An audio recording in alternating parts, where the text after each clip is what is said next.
Gold, trusted gold buyers. మీరు తాకట్టు పెట్టిన బంగారాన్ని విడిపించి ఈ రోజు ఉన్న మార్కెట్ ధరకు కొనబడను. కానీ ఫస్ట్ ఏంటంటే నాకు తెలుగు రావడం కష్టం ఒకటి. తెలుగు ఎందుకు రాదంటే నేను తెలుగు వాణి, కానీ పుట్టి పెరిగింది చెన్నై కాబట్టి అక్కడ తమిళ మీడియం. మా ఫాదర్ పోలీస్ ఆఫీసర్ కూడా. ఇంగ్లీష్ మీడియం స్కూల్ కూడా లేదు. ఎందుకంటే ఆ విలేజెస్లో అంతా ఫస్ట్ ఉత్తమపాలయం, తేని అన్న ఊర్లో, తేని ఉన్న ఊర్లోనే మదురై డిస్ట్రిక్ట్లో పుట్టాను.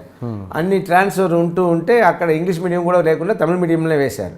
సో నేను చదువుకున్నంత తమిళ మీడియం, తమిళ్ బాగా తెలుసు. తమిళ కవిత్వం కూడా నేను రాయగలుగుతాను, కానీ తెలుగు చదవడం రాదు.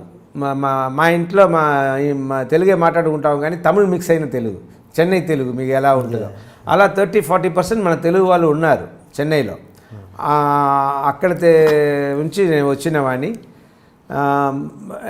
సో నా మాటలు ఫస్ట్ టి కృష్ణ గారు, నాకు తెలుగు సరిగా రాదు ఒకటి. రెండవది వచ్చి నత్తి, డబ్బింగ్లో లూప్ వస్తుంది, వచ్చిన మాటల లోపల వెళ్ళిపోతుంది కదా. సో అందువల్ల ఏం చేశారు ఆయన, తెలుగు రావట్లేదు, నత్తి ఉంది కాబట్టి సాయి కుమార్ని డబ్బింగ్ చెప్పించారు.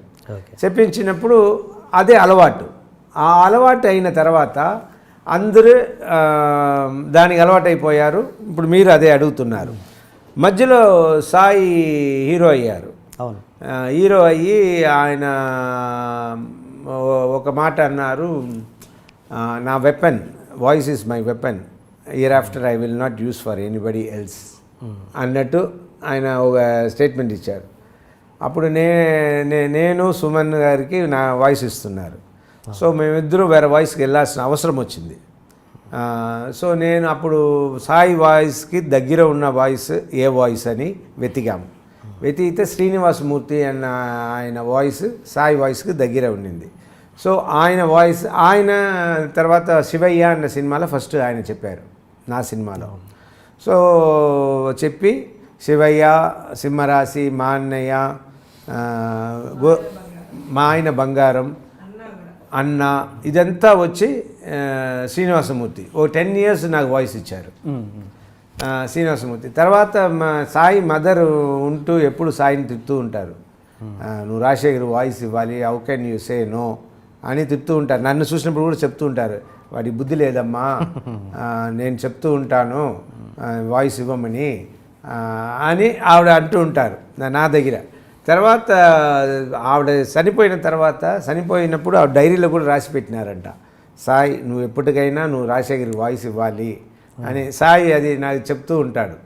చెప్తున్న తర్వాత మళ్ళీ మేము సరే అయితే సాయి మళ్ళీ నాకు వాయిస్ ఇవ్వు అని నేనే ఎవడైతే నాకేంటి కదా, ఎవడైతే నాకేంటి సినిమాలో మళ్ళీ చెప్పించాను. మా ఓన్ ఫిలిం అది. మళ్ళీ చెప్పించిన తర్వాత మళ్ళీ సాయే చెప్తున్నారు. అప్పటి నుంచి చెప్తున్నారా? ఎవడైతే నాకేంటి నుంచి. ఓకే, నాకు బాగా గుర్తు అన్న సక్సెస్ మీట్ అనుకుంటా. సక్సెస్ మీట్లో నాకు బాగా గుర్తు ఆ వీడియో. చిరంజీవి గారు వచ్చారు ఆ ఫంక్షన్కి. వచ్చారు, ఆయన చెప్పారు మీతో, ఈ చాలా అద్భుతంగా చేశారు రాజశేఖర్ గారు, ఈ పర్ఫార్మెన్స్ నేను కూడా చేయలేను అన్నది నాకు బాగా గుర్తుంది. నేను హిందీలో చేయాలనుకున్నాను, రామానాయుడు గారు అడిగారు హిందీలో చేయమని. రామానాయుడు గారు కాదు ఎవరో అడిగితే అన్నాక ఎలా అన్నారు, శివయ్యాక దేనికి జీవిత నువ్వు ఎక్కడో ఉన్నావు సరే అదే ఇంకా వేరే ఏ సినిమాకి అన్నారు అలా అంటున్నారు. శివయ్య కూడా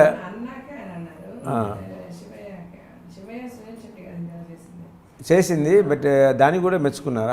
లేదు సారీ, అన్న సినిమాలో నేను చేసి ఉంటే ఆ ఇంటర్వెల్ సీన్ కొంచెం కష్టమయ్యేది అన్నమాట అన్నారు. నేను అనేది ఏంటంటే, ఒక తోటి ఆర్టిస్ట్ని అంత బాగా గుర్తించే చిరంజీవి గారి విషయంలో మీరు వాళ్ళు ఏదో ఫ్యాన్స్ తొందరపడ్డారు, తప్పు చేశారని చిరంజీవి గారి మీద ఎందుకు కలిగారు మీరు? సరే, ఇది మా ఉన్నదే తప్పే ఉంది. చిరంజీవి గారి మీద నేను అలిగిన దానికి కారణం అది నాకు బాగా తెలియవచ్చింది. ఇది చెప్పాల్సిందే. బాగా తెలియవచ్చింది ఏంటంటే, అసలు వద్దు సార్, ఇది వద్దు. Okay, right.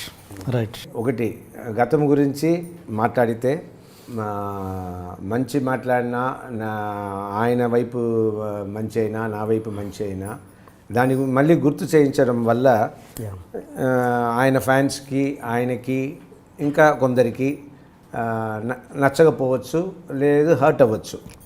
సో అందువల్ల అది అవాయిడ్ చేస్తే బెటర్ అన్నది.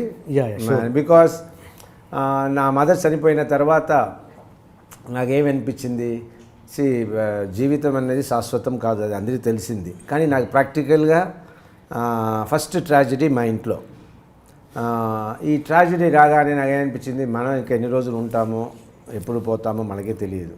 ఉన్నంత వరకు ఎవరిని నొప్పించకుండా మంచిగా వీలైతే మిగిలిన వాళ్ళకి హెల్ప్ చేసి బతకాలి. ఎవరిని మాత్రం ఏ విషయాలను హర్ట్ చేయకుండా ఉంటే బాగుంటుంది అన్నది కూడా నా మనసులో నేను అనుకున్నాను. So let us avoid which hurts somebody.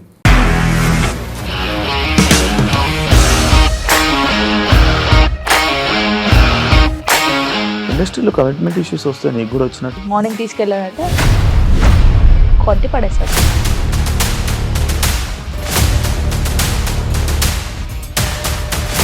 ఒక్కళ్ళు కూడా చూడలేదు ఈ సినిమా అని చెప్పడానికి కూడా చాలా ధైర్యం కావాలి. అది నిజం కదా, దాంట్లో ధైర్యం ఏంటి? ఇది నెక్స్ట్ డే ప్లేట్ మార్చేస్తే తప్పు కదా. As of now we are comfortable this అని నేను అనుకుంటున్నాను. రష్మిక గారిది మీది ఒకే ఊరు అంట కదా? నీకు కోపం వచ్చిందంటే బాగా తిట్టేత్తరా? తిట్టేద్దామండి. నిజంగా గేమ్ ని ఎలా చేంజ్ చేయగలిగారు? ఏపీఎస్ఎఫ్సి వాళ్ళకి 6 నెలల్లో నేను 6 లక్షలు కట్టా. బిజినెస్ చేయాలనుకుంటే it is as difficult as riding a tiger.